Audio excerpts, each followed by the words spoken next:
Okay. Good morning, everybody, and welcome back. Today we're working on this little yard machines mower. It's got a power mower motor, and well, let's just say I'm not a fan, but it came as part of a deal with two other pieces of equipment. So he said, just take it, get it out of my yard. And I looked at it and said, yeah, that's about what I'm doing, is getting it out of your yard. It's not doing me any good. It's a push mower, and in Texas, you sell those for pennies on the dollar. So usually you don't even want to fool with them. But he wants it back. So I told him, I'll get it running and give it back to him. I figure he gave me an okay deal for the other equipment, so sure, he can have this one back. So I think it's a carburetor. It's been sitting a long time, and that's where we're going to start. So all you new people out there, go ahead and subscribe. It's free, and I really do appreciate it. And let's get started. So she's not much to look at. And you notice I'm using my new Pender lift. Bruce insisted forever that I have to get one of these, and I finally broke down and did. And I will say, it is easier on the knees than my old one was. Now we're going to need a 10 millimeter for that one. Okay. Let's get this apart and see what we've got.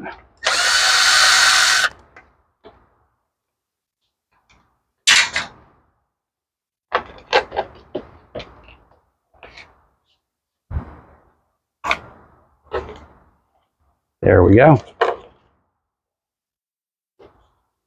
And there's your carburetor, if you want to call it that. Okay, whenever I do mowers, I like to go ahead and replace the fuel line. So we're going to go ahead and kink and cut this one.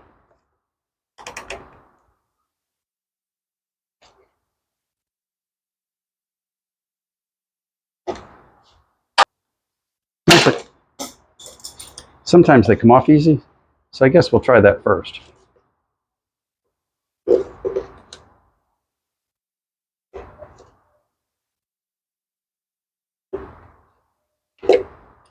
Sometimes they don't.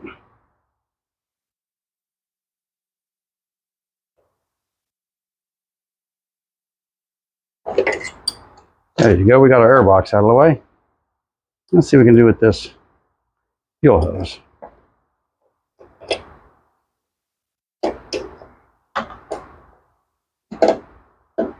Our dear people at the Chinese carburetor company put our fuel hose clamp facing down. And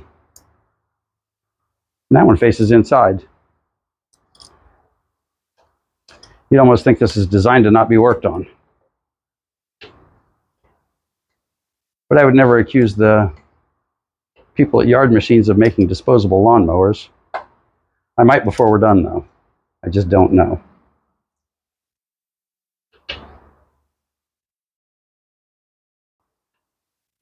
Now we're semi-gently easing the fuel line off. I'm expecting a little bit of gas, but not much. Definitely tight quarters. Okay, let's pull the carburetor off and give her a good cleaning.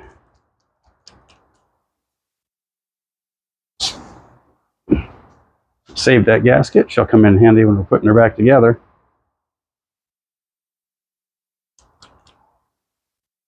Okay, I'm going to go hose her off real quick, and let's take her to the bench. Okay, I love this stuff, the Super Clean.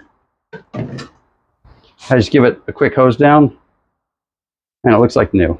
Let me grab my tools. Okay, let's get her apart and see what we got.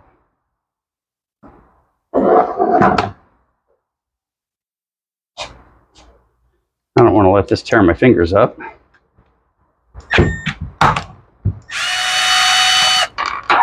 Because every now and again you hit one just like that. That one was on overhand.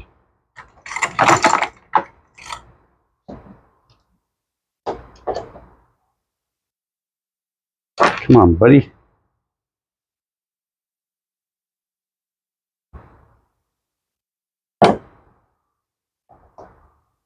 I tell you, this one's on to stay. Up until you do that.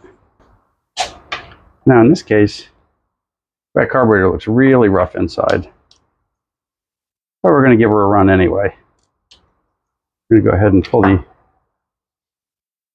Okay, look at this. Lots of rust and whatnot. So we're going to run that through the ultrasonic, and believe it or not, it should clean it up pretty good. Let's pull the jets out. This carburetor is kind of Honda-y. Kind of, sort of. There we go.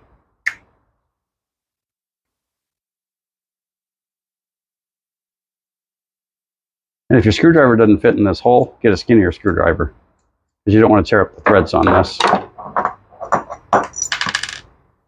Wow, that was easy.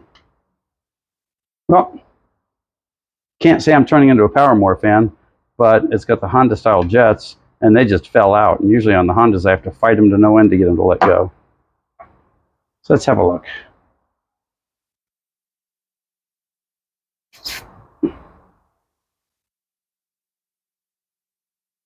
Yep, and I'm not seeing any daylight through this at all. So we're going to pull out our handy dandy floral wire.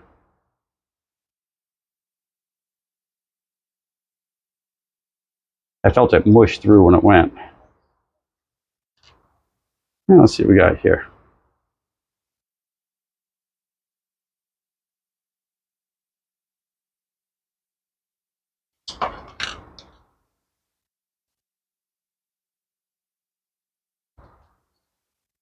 Okay, now I'm going to run these through the ultrasonic, and I'll see you guys in about an hour.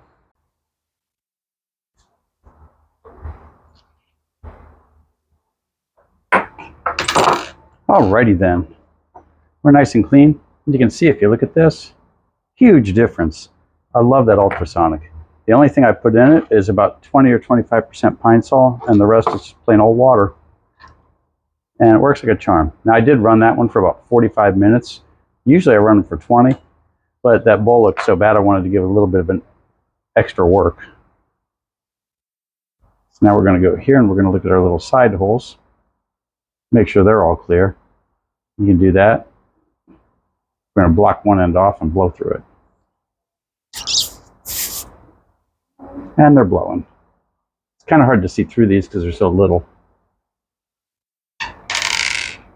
And we're going to check our main jet. And I can see daylight through this now. We'll run our wire through it one more time.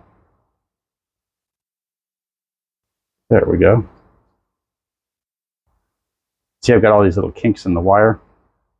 That creates a little friction going back and forth, and it guarantees that I'm hitting all the walls on the jet when I do this. Yeah, it looks good, looks good. Let's toss her back together and see what sort of functionality we've got now.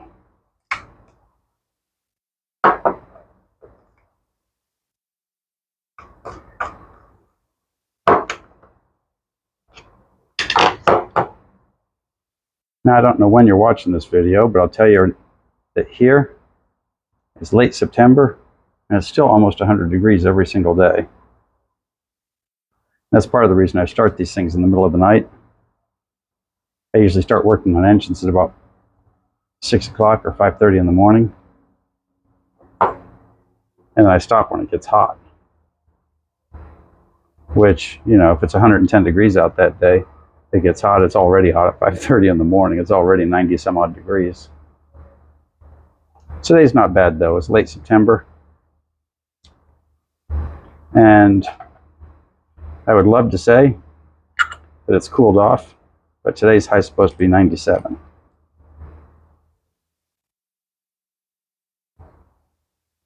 Okay. As we zip her back together, let's toss her on and see what we've got. Now, before we put a new carburetor on, we're going to drain our old gas out. So we want to start off with fresh fuel.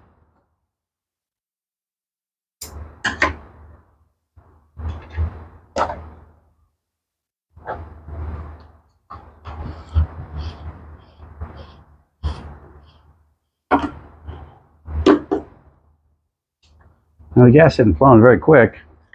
And I'm looking in here and I got plenty of gas in the tank. But if you have a look, not easy to see there. I'll show you in just a second here.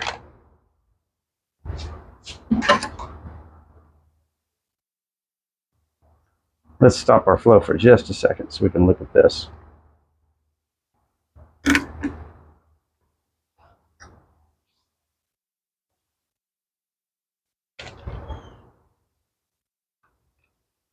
See all the little bubbles hanging around on the bottom here? That's not gas, that's water. Yikers. That might explain the garbage in the tank, though. This might have been left sitting around with the fuel cap off. So now I'm going to hope this hasn't hurt anything. But I'll tell you what, I'm going to go ahead and drain everything.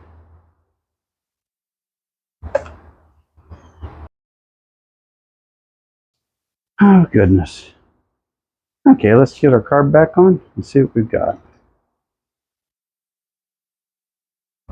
Now we'll hook these first because that looks like a better way to go. Not the way we took it apart.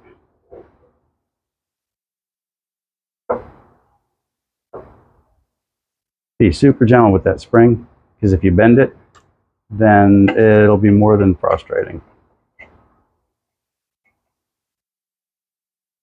So now we'll walk it all back together, get everything back in place very gently,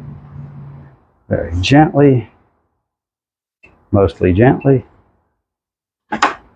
Let's put our clamp back on. Okay, buddy. I'm going to go take this and clean it up just a little bit because, well, it's a mess. Okay, nice and quick and clean. So now we get our gasket back in place. Paying attention to the extra holes and things.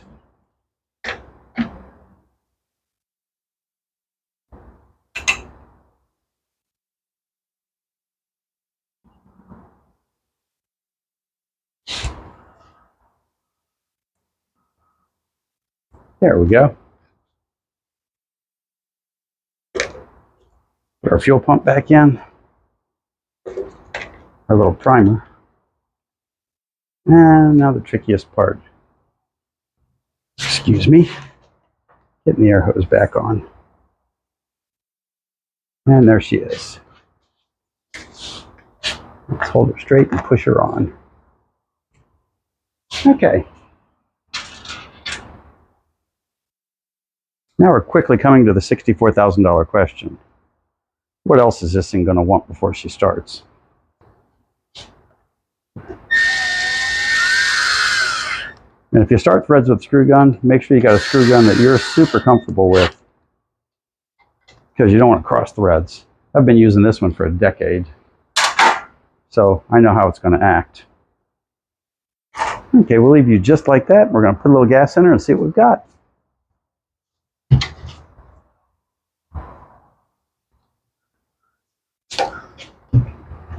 Now, as I said before, I'm not real fond of this mower. Not real fond of the brand. I just doubled the value of the engine by putting gas in it.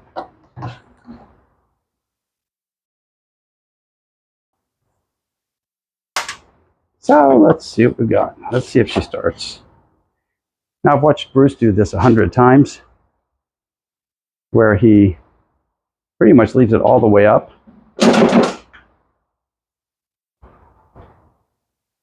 He leaves it all the way up and pulls the cord and starts it. But I'm not quite that brave yet. So I'm going to put it most of the way down, then I'll try to start it.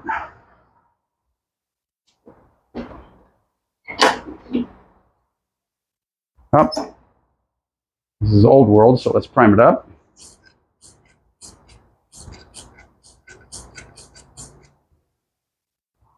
That might be enough and it might not, I don't know. Tell you what, I changed my mind. I don't want to start this inside the garage. I'm a little worried this thing might kick oil or something. And I don't want to have to clean my whole garage up. So let's go outside.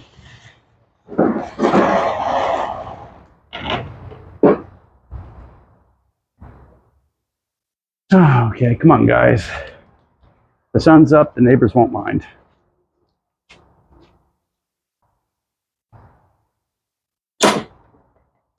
Pray to God.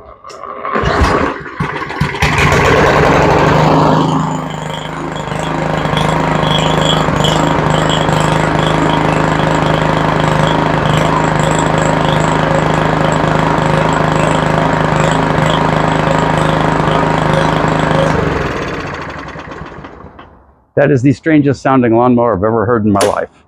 Let's see if she'll run twice in a row. Now, you might have to prime it every time on this one.